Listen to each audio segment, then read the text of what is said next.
Israel has evacuated hundreds of members of the controversial White Helmets group and their families to neighboring Jordan after Canada, Britain and Germany reportedly agreed to accept at least some of them as refugees. That's after Syrian government forces launched an offensive against militants in the south of the country where members of the group were located.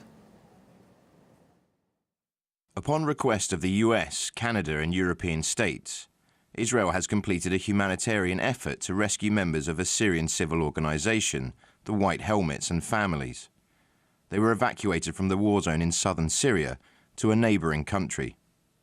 Now, the IDF has called this, to quote, an exceptional humanitarian gesture. It has said that it carried out this evacuation at the request of the United States and several European countries, and that the request already came several weeks ago. Activists belonging to the White Helmets consider themselves rescuers who risk their lives to help save civilians. But the organization remains controversial, particularly over where its funding comes. Most of its funding is from the West, and as such, it is criticized as being an organization that promotes a Western interventionist agenda. For example, more than $32 million comes from the United States. It also receives funding from the Netherlands, from Denmark, Germany, Canada, and New Zealand.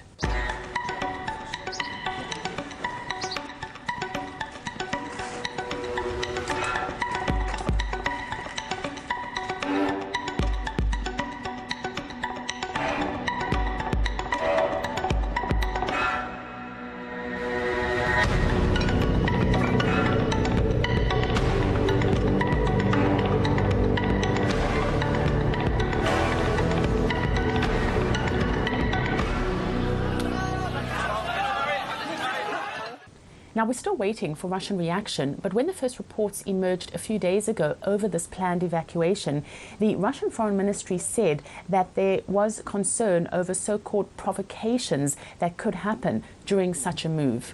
According to the information we have, the White Helmets convoy arrived in the town of Idlib, and among the arrivals were several chemical experts. Missiles and missile parts were also unloaded. We do not rule out the possibility that these, shall we say, souvenirs, unloaded by the White Helmets, will be used as intended, or even when it's announced that these members of the White Helmets have been evacuated from the region. We cannot rule out the possibility of a large-scale provocation and pinning the blame for this provocation on the Syrian government. Now, with all these controversies surrounding the White Helmets, there certainly are risks and could be more risks around this evacuation. In addition to the evacuation of the White Helmets, the area has seen hundreds of militants and their families move to the rebel-held north. The evacuation comes as the Syrian army advances along the country's southern border with Jordan. The area has long been held by Western-backed militants seeking to overthrow President Assad. Live now to Vanessa Beeley, who's an independent investigative journalist. Now, Russia's foreign ministry suggested that the White Helmets could be preparing a provocation in Syria's north. Have warnings like this been taken into consideration by Western countries, do you think? Well, I'm not sure they would exactly be taken into consideration unless, of course, they are being considered to protect the Western regime change operation inside Syria. In that case, they would very clearly be taken into consideration, as they were in Khan Sheikhoun in April 2017, after Tillerson had announced that Assad should stay.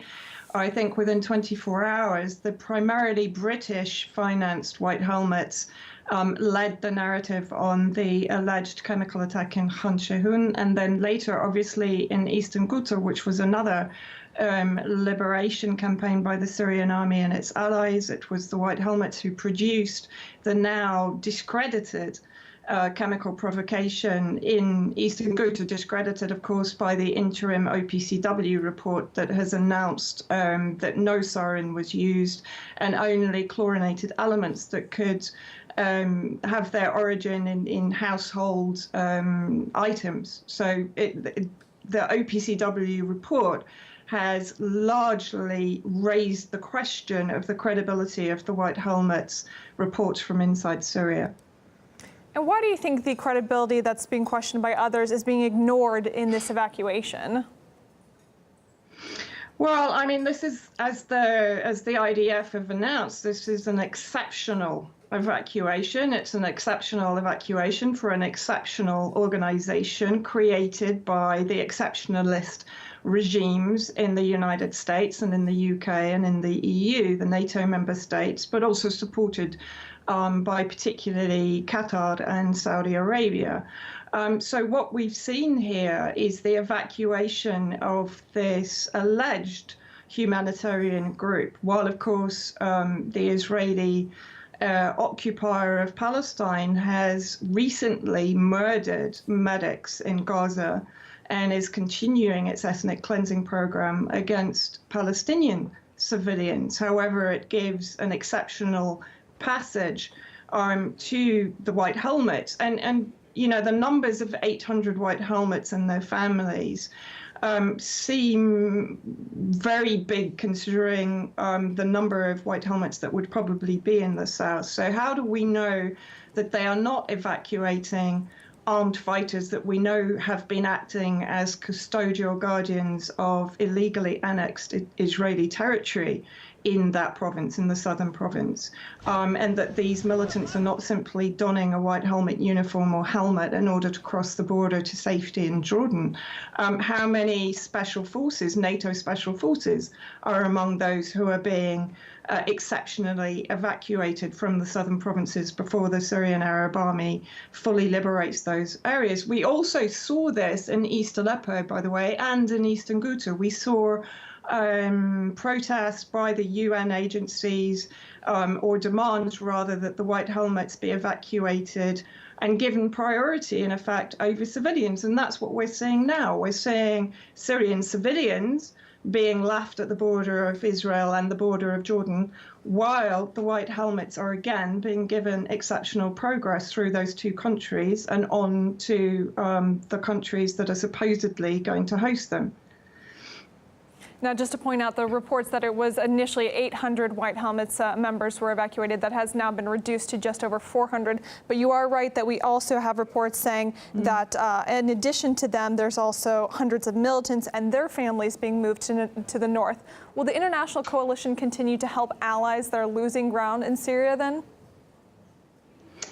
I think that's a very good question. I mean, I think we've seen the majority of the militant and armed forces, and those include, of course, Nusra Front, Al-Qaeda, under a number of rebranding monikers, that have been moved up to Idlib. We know that Idlib is now, shall we say, largely ready for a liberation campaign, as we've seen the evacuation of civilians from Kafraya 4 in the last few days. 7,000 civilians have left the besieged areas or villages of Kafraya 4.